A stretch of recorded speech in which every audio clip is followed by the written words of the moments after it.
Welcome back to the 3x5 Live podcast. On this podcast, we talk about mindset, mindfulness, productivity, everything self-development. We just booked a little couples retreat today, locked it down. This is the second year in a row that we are prioritizing a little end of year retreat where we talk about goal setting, reflecting on the year, trips we want to take, just really, some time together as a couple to recharge, but also think about our future and, where we want our life to be in 5-10 years and being mindful of that. So I'm pretty excited. I'm super excited. Last year we went to Austin. This year we're going to the Bahamas. We're doing it with like a small group, so 3 other couples. So 4 total couples, including us. So it should be fun. Super pumped. You sound super pumped. I'm tired today, guys. I don't know what's going on. No, you're not. I'll lock it up. I feel good. So I feel like we're going into the holiday season. I know Jessie doesn't really. We just had this discussion. I was like, not yet. The seasons are turning. We were just down south, so I think that's why you don't feel that way, because we were just in warm weather. At the beach. And now it feels fall is in the air in the Northeast, and it just feels like the holidays a little. And I think randomly I've been talking to a bunch of people that have experienced loss and they've mentioned specifically going into the holidays and, those dealing with those emotions going into the holidays. So it really started making me think of, words of affirmation, how impactful they are, and specifically an exercise that I did actually last year in Austin. It was really interesting. We were talking about just how you form deep connections with other people. And the proctor, the person leading the seminar, he challenged, it was mainly a group of guys. And then I'd say 50% of the guys in the room brought their wives. And he said, text 5 of your closest friends and say, I love you. And it's just like, okay, and then he goes, and here's the key. You can't say bro, man, brother, dude, not like I love you, dude. You have to say I love you, period, end of sentence, which makes it way more uncomfortable as a guy. So in the beginning of this, let's say half-hour talk, he asked us to do that. And then 30 minutes in, he, was just like, hey, can anybody share any responses they got? And about 5-6 guys shared like the most intense responses from other men to that simple phrase, I love you, period.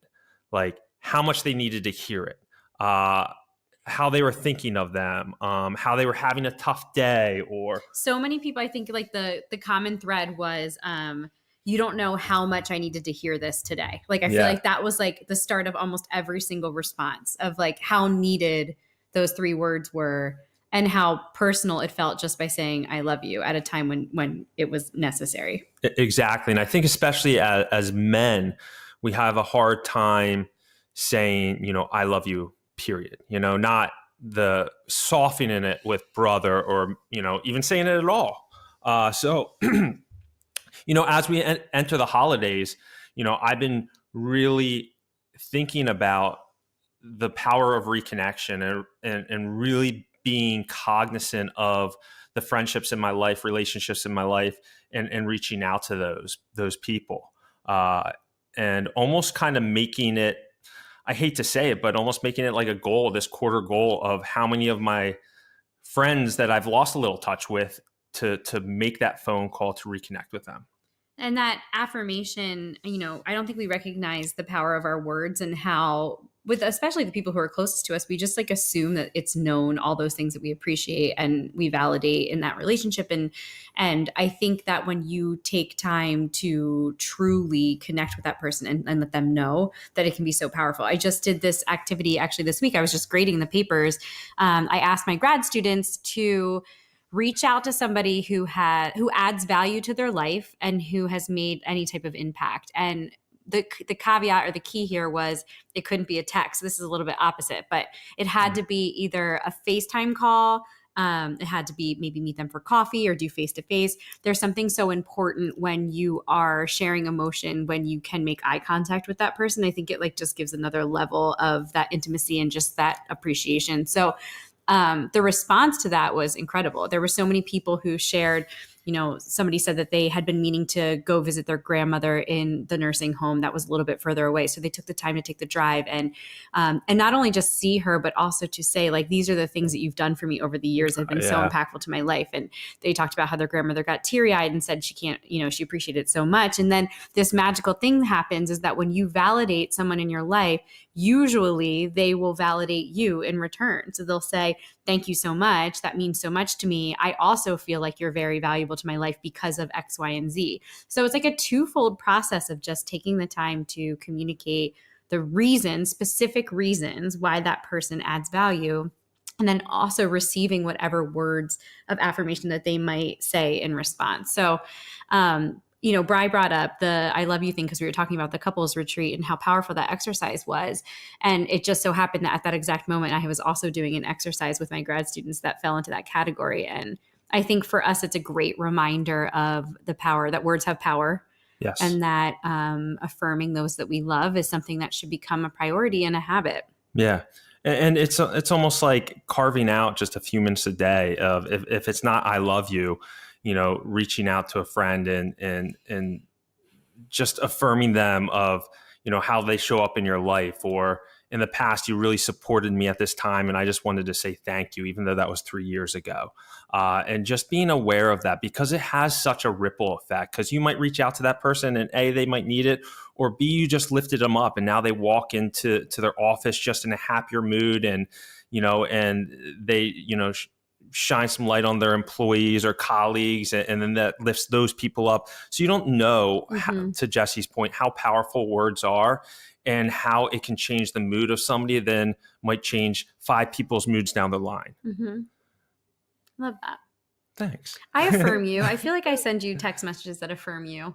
You do? You send me random, messages of how you appreciate, and, I think sometimes, well, the reason why I say that is because it's funny that I usually do it through text, but it's usually when I'm by myself, which is very rare.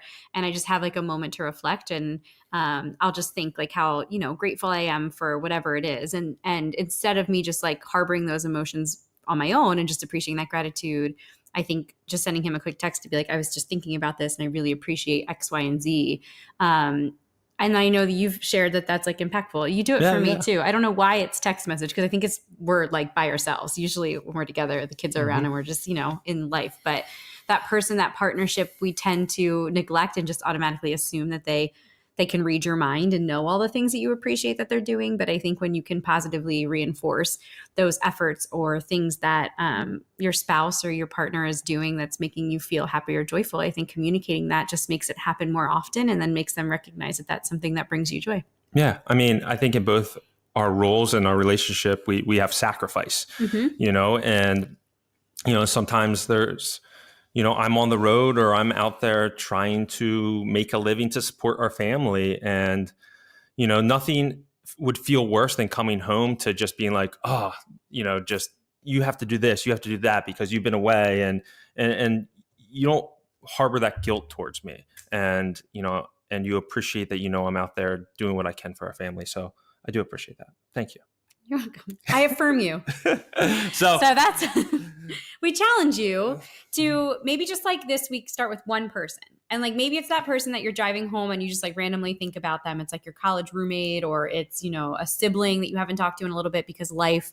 And instead of just thinking about them, maybe it's a phone call. Maybe you just dial their number and maybe they don't answer, but maybe you leave them a voicemail, or it can be a short text. I do think meeting face-to-face is awesome. FaceTime is also great. But just finding time this week to connect with one person that maybe you have not been neglecting, but maybe just haven't had the opportunity to connect with.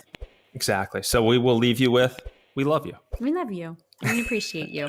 Until next week, guys. Take care. We are all